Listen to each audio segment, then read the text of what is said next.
Inilah Injil suci menurut Lukas.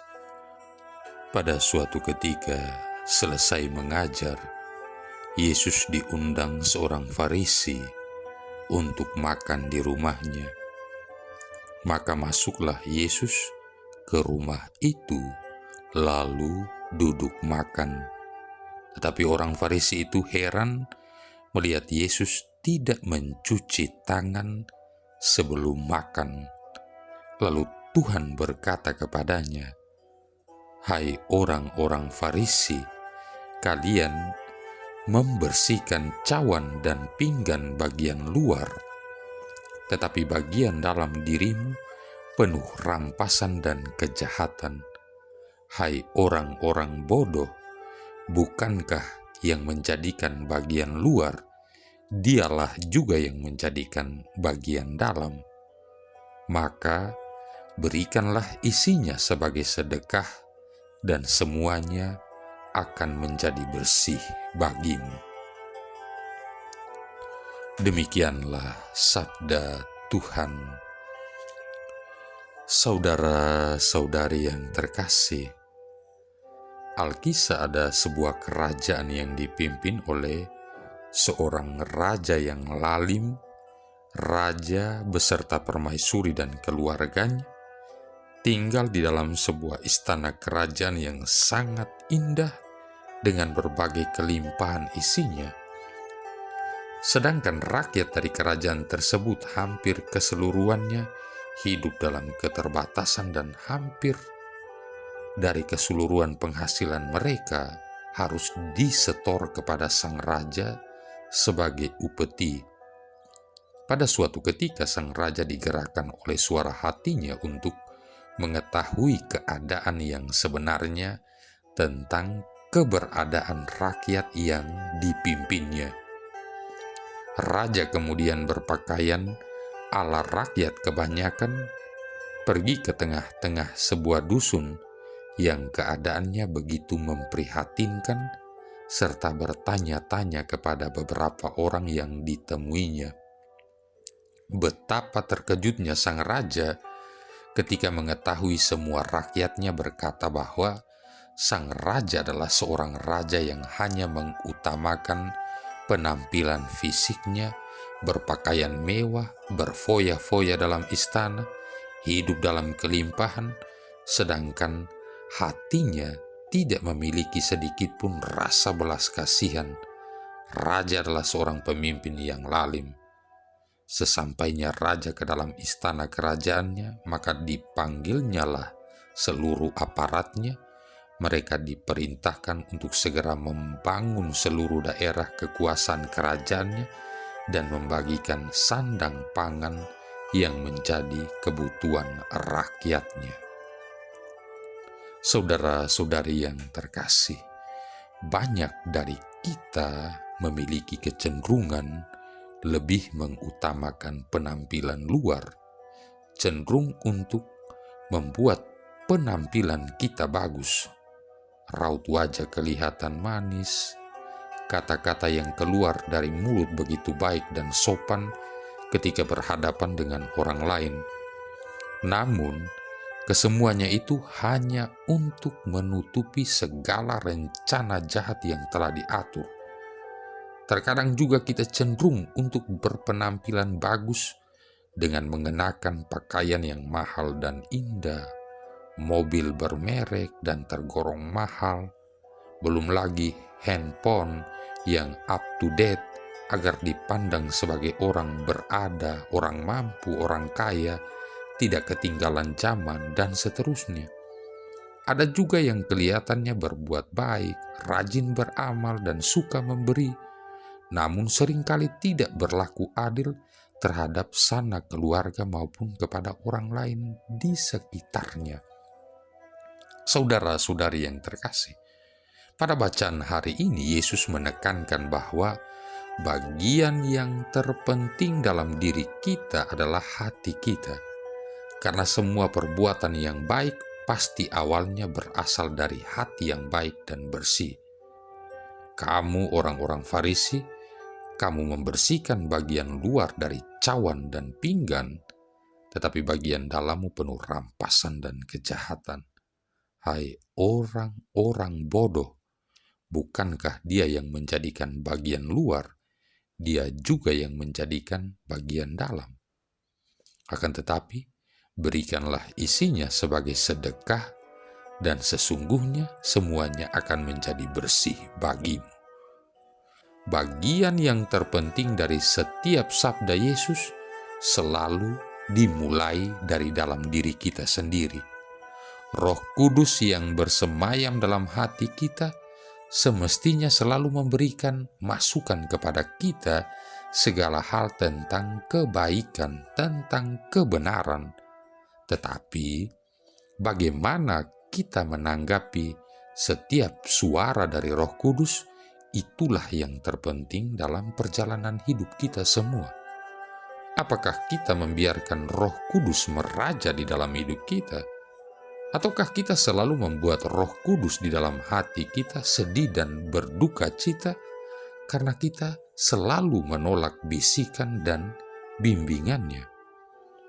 Saudara-saudari yang terkasih, Yesus mengingatkan kepada kita semua bahwa penting mengisi bagian dalam hati kita dengan hal yang baik, benar, dan selalu berguna bagi pertumbuhan iman kita masing-masing. Sabda Allah merupakan perwujudan dan penjelmaan nyata dari kehadiran Yesus yang kekal.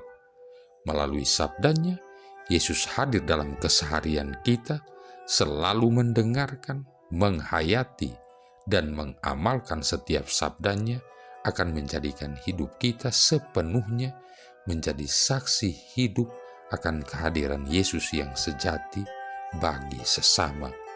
Setiap perbuatan kasih yang kita lakukan merupakan perwujudan hidup setiap sabda Yesus yang berlaku selama-lamanya.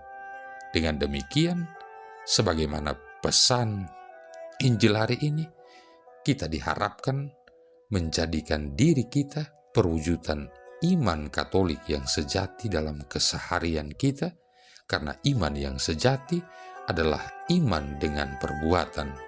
Iman tanpa perbuatan adalah iman yang mati. Saudara-saudari yang terkasih, pada hari ini juga Gereja Katolik sejagat merayakan peringatan Santa Teresia dari Avila, perawan dan pujangga gereja. Teresia dilahirkan di Avila, Spanyol pada tanggal 28 Maret tahun 1515. Sebagai seorang gadis kecil di rumah keluarganya yang kaya, Teresia dan kakaknya Rodrigo suka sekali membaca riwayat hidup para kudus dan para martir. Bagi mereka, tampaknya menjadi martir adalah cara mudah untuk dapat pergi ke surga. Oleh karena itu, kedua anak tersebut secara diam-diam berencana untuk pergi ke tanah Mor. Sementara mereka menapaki jalan, mereka berdoa agar mereka boleh wafat bagi Kristus. Tetapi mereka belum jauh dari rumah ketika mereka bertemu dengan paman mereka. Seketika itu juga sang paman membawa mereka pulang ke pelukan ibu mereka yang sudah teramat cemas. Kemudian anak-anak itu bermaksud untuk menjadi pertapa di pekarangan rumah mereka. Rencana ini pun tidak berhasil juga.